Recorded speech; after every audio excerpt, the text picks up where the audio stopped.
दुनिया में आज भी कई ऐसी जगह है जो रहस्यों से भरी पड़ी है। इन जगहों पर कई अनसुलझे सवाल हैं। इन सवालों को जवाब वैज्ञानिक अभी तक नहीं दे पाई है। इसके साथ ही दुनिया में कई ऐसी जगह हैं जिनके बारे में जानकर वैज्ञानिक भी हैरान है।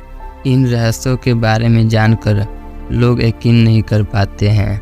लोग सोचते हैं कि आखिर ऐसा कैसे हो सकता है। अब इसी कड़ी में हम आपको एक ऐसी जगह के बारे में बताएंगे जिसके बारे में जानकर आप यकीन नहीं कर पाएंगे। दुनिया के रहस्यमयी जगहों में से मेक्सिको का एक गांव भी शामिल है। इस गांव में बच्चे के जन्म के बाद ऐसा कुछ होता है जो बेहद हैरान करने वाला है। इस गांव में बच्चे ठीक पैदा होते ही जन्म के कुछ दिनों बाद ही उनकी आंखों की रोशनी चली जाती है। सबसे हैरान करने वाली बात यह है कि इंसान से लेकर जानवर तक सब अंधे हो जाते हैं। मेक्सिको को इस गांव को अंधे को गांव के नाम से जाना जाता है। इस अजीबोगरीब वजह से यह गांव पूरी दुनिया में मशहूर है। इस तरह का दुनिया में एक पहला गांव है। यह सुनकर आपको यकीन नहीं हो रहा होगा, लेकिन बिल्कुल सच है। मेक्सिको में रहस्यमय टिल्पोपक गांव में जेपोटेक जनजाति रहती है। जब यहाँ पर बच्चे पैदा होती है तो उनकी आंखें बिल्कुल ठीक होती है, लेकिन बीतते वक्त के साथ ही उनकी आंखों की रोशनी चली जाती है। ऐसा सिर्फ इंसानों के साथ ही नहीं होता, बल्कि जानवरों के साथ भी होता है। इस गांव में रहने वाले जनजाति के लोग अंधा होने की वजह एक पेड़ को मानते हैं। उनका कहना है कि लाजुला नाम का एक पेड़ है जिसे देखने के बाद इंसान से लेकर पशु पक्षी तक सभी अंधे हो जाते हैं। इस गांव में सालों से यह पेड़ मौजूद है। लोगों को कहना है कि इस पेड़ को देखने के बाद अंधे हो जाते हैं। हालांकि कई लोगों को मानना है कि यह सिर्फ अंधविश्वास है। एक्सपर्ट का मानना है कि यह गांव जहां स्थित है वहां पर जहरीली मक्खियां पाई जाती है। इन मक्खियों को काटने से लोग अंधे हो जाते हैं। जानकारी मिलने के बाद मेक्सिको की सरकार ने गांव वालों को मदद करने की कोशिश की, लेकिन सरकार को भी कोई सफलता नहीं मिल पाई है। सरकार ने इस जनजाति को दूसरे जगह भी बसाने की कोशिश की, लेकिन दूसरे जगह की जलवायु उनके अनुकूल नहीं होती थी। अब उन लोगों को मजबूरी में उनके हाल पर छोड़ दिया है। आपको ट्रेन की यात्रा कैसी लगती है? रास्ते में जाते हुए खिड़की से बाहर बदलती हुई रूपरेखा देखना और सुहाने सपने देखना। भारतीय रेलवे की बात करें तो यहाँ सुंदर नज़ारे आपको ट्रेन के जरिए ही हो जाते हैं। ट्रेन का स्लीपर क्लास तो हमेशा किसी परिवार की तरह लगता है। अगर इसी बीच अंतराक्षरी शुरू हो जाए तब तो बात ही क्या होगी। पर ट्रेन को लेकर कई खौफनाक खबरें भी आती रहती है जो यात्रा को सुखद नहीं बल्कि दुखद बना देती है। जरा सोचिए, आप अपना सामान लेकर किसी स्टेशन से ट्रेन पर चढ़े हों और वो ट्रेन अचानक गायब हो जाए तो। ये किसी फिल्म की स्टोरी नहीं बल्कि ये असलियत है, जहां एक ट्रेन 106 यात्री के साथ रोम स्टेशन से निकली थी और उसका 100 साल के बाद भी कुछ पता नहीं चला। ये उसी MH370 विमान के जैसा हाल है जो मलेशिया से उड़ा था, लेकिन आज तक उसका कुछ पता नहीं चला। आज हम आपको उसी ट्रेन के बारे में जानकारी देने जा रहे हैं जो कभी मिल ना सकी। दरअसल जेनेटी उस ट्रेन कंपनी का नाम था जिसने उस ट्रेन को डिज़ाइन किया था जो गायब हो गई। और आज भी अगर आप जेनेटी शब्द को गूगल पर सर्च करते हैं तो इससे जुड़ी सारी जानकारी आपके सामने आ जाएगी। ये कहानी है 1911 की, जहां एक ट्रेन हवा में गायब हो गई और अभी तक उसके बारे में कुछ पता नहीं चला। यहाँ तक कि ट्रेन को कोई भी डिब्बा या उसका कोई भी पुर्जा अभी तक नहीं मिला है। ये ट्रेन अपने आप में कुछ खास थी और इसमें सवार यात्री का भी कुछ पता नहीं चला।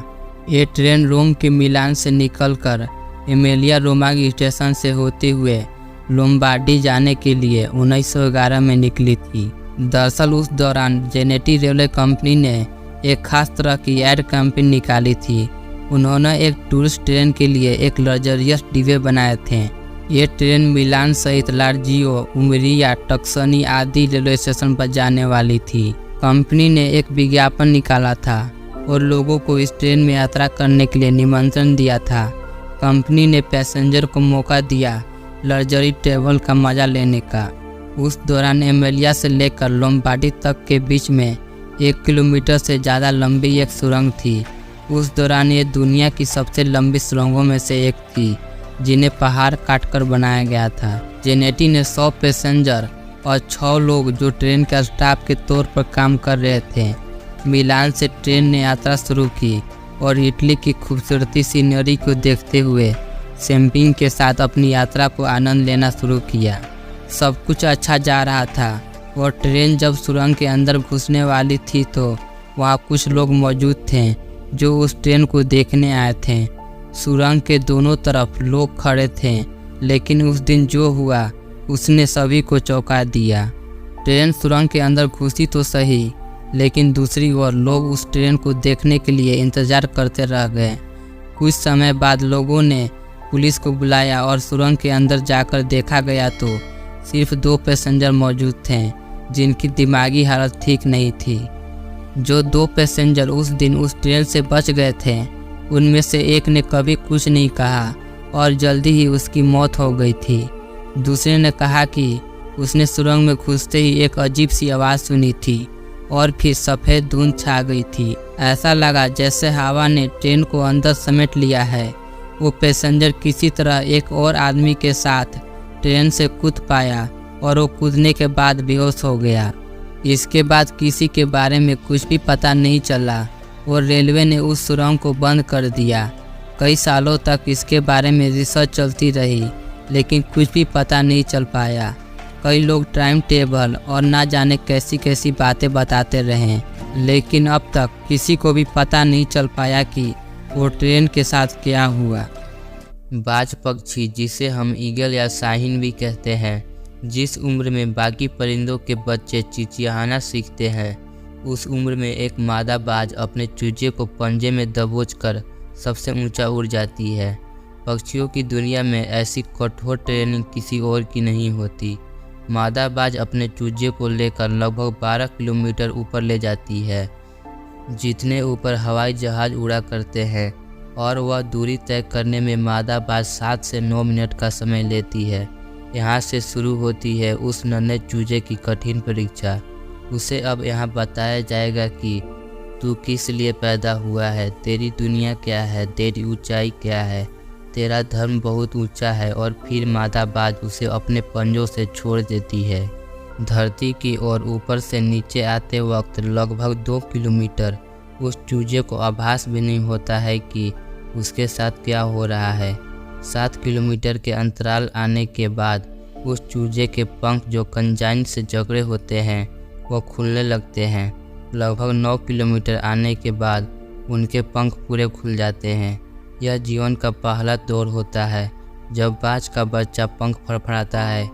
अब धरती से लगभग 3000 मीटर दूरी है, लेकिन अभी वह उड़ना नहीं सीख पाया है। अब धरती के बिल्कुल करीब आता है, जहाँ से वह देख सकता है अपने इलाके को। अब उसकी दूरी धरती से महज 700 मीटर होती है, लेकिन उसका पंख अभी इतना मजबूत नहीं हुआ है कि वह उड़ सके। धरती से लगभग 400-500 मीटर दूरी पर उसे अब लगता है कि उसके जीवन की शायद अंतिम यात्रा है। फिर अचानक से एक पंजा उसे आकर अपनी ग्रिप्स में ले लेती है और अपने पंखों के दरमियान समा लेती है। यह पंजा उसकी माँ की होती है, जो ठीक उसके ऊपर चिपक कर उड़ रही होती है, और उसकी यह ट्रेनिंग लगातार चलती रहती है जब तक कि वह उड़ना नहीं सीख जाता। यह ट्रेनिंग एक कमांडो की तरह होती है। तब जाकर दुनिया को एक नया बाज मिलती है, अपने से 10 गुना अधिक वजनी प्राणी को भी मार डालती है। बाज पक्षियों का राजा यूं ही नहीं कहलाता।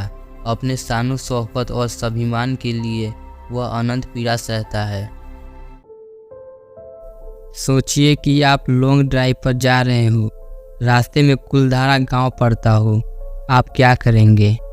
आपको पता लग जाएगा कि यह श्रापित गांव है, जहां रात को कोई भी आना जाना नहीं होता। तो आपको वहां जाना आपके लिए सुरक्षित नहीं होगा। इसीलिए आपको भी वहां शाम के बाद जाने के लिए स्थानीय लोगों द्वारा मना कर दिया जाएगा।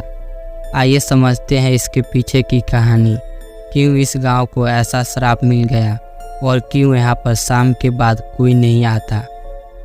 कुलधारा गांव राजस्थान के जैसलमेर शहर से 18 किलोमीटर दक्षिण पश्चिम दिशा में 13वीं शताब्दी में बसा एक गांव एक समय पर पालीवाल ब्राह्मणों का एक समृद्धि गांव था।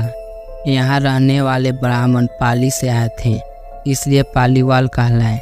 इस गांव के बारे में बहुत अधिक तो वर्णन किताबों में नहीं मिलता है, परंतु 1899 में लिखी गई किताब इतिहास की एक किताब जरूर है, तारीख़-ए-जैसलमेर, जिसकी लेखन लक्ष्मी चंद ने इस गांव का जिक्र किया है। इस किताब के अनुसार कांधन नाम का एक पालीवाल ब्राह्मण इस गांव में आने वाला पहला व्यक्ति था और उसने वहां पर एक तालाब की खुदाई करवाई थी। इस तालाब को लोगों ने उधनसर नाम से बुलाना शुरू किया था। यह गांव श्रापित क्यों हुआ, इसका लिखित वर्णन तो किसी भी किताब में तो नहीं मिलता है, और एक पुरानी कहावत है कि इतिहास में नाम व तारीखों के अलावा कुछ भी सच नहीं होता। इसीलिए निश्चित आधार पर इसके बारे में कुछ भी कहना शायद संभव नहीं है, परंतु इसके बारे में एक कहानी जो बहुत पुराने समय से चली आ रही है, उसी को ही सच माना जाता है।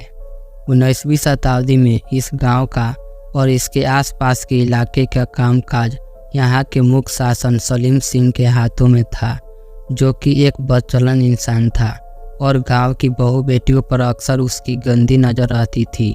हद तो तब हो गई जब उसकी गंदी निगाहें वहाँ के मुखिया की बेटी पर भी पड़ गई।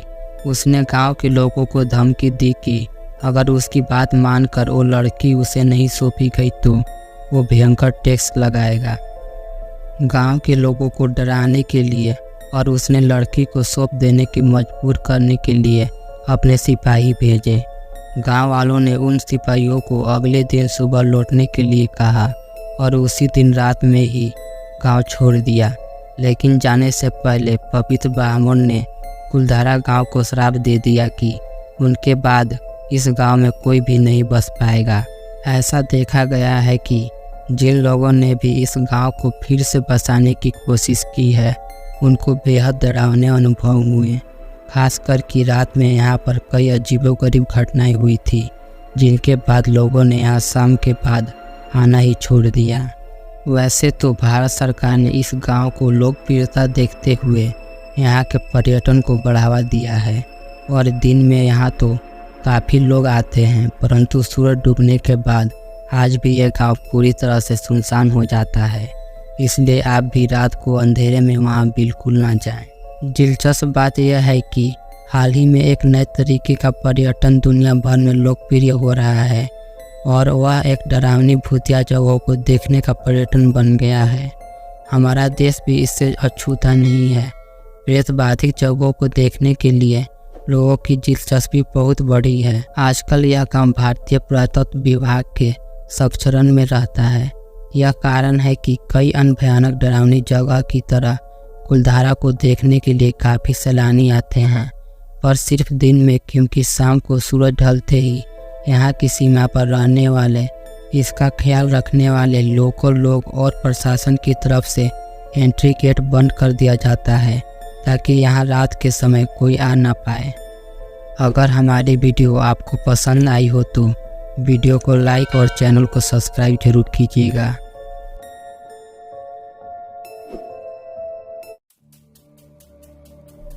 कानपुर में एक पत्नी ने अपने प्रेमी के चक्कर में पति की हत्या करा दी। साजिश के तहत पति को बहाने से प्रेमी से दोस्ती कराई। प्रेमी पति को लेकर दारू पिलाने गया। दारू पीकर जब बेहोश हो गया तो हत्यारा गला काट दिया। हैरानी की बात यह है कि जब पति दारू पीकर बेहोश हो गया तो प्रेमी ने पीड़ित की पत्नी को फोन किया और पूछा, तुम्हारा पति बेहोश हो गया है, क्या करूं? प्रेमिका पति ने सीधे कह दिया, मार डालो। प्रेमिका का इशारा मिलते ही प्रेमी ने उसके पति को काटकर लाश के बोरे में भरकर नाले में फेंक दी। घटना यूपी के कानपुर में 26 अक्टूबर की हुई थी। इस हत्या का खुलासा पुलिस ने 10 नवंबर को किया था। पुलिस ने हत्यारे प्रेमी और हत्या करने वाली पत्नी दोनों को गिरफ्तार कर लिया गया। दरअसल फर्रुखाबाद के रहने वाले तोताराम का बेटा संजय की शादी सुमन से हुई थी। सुमन कन्नौज के रहने वाली है।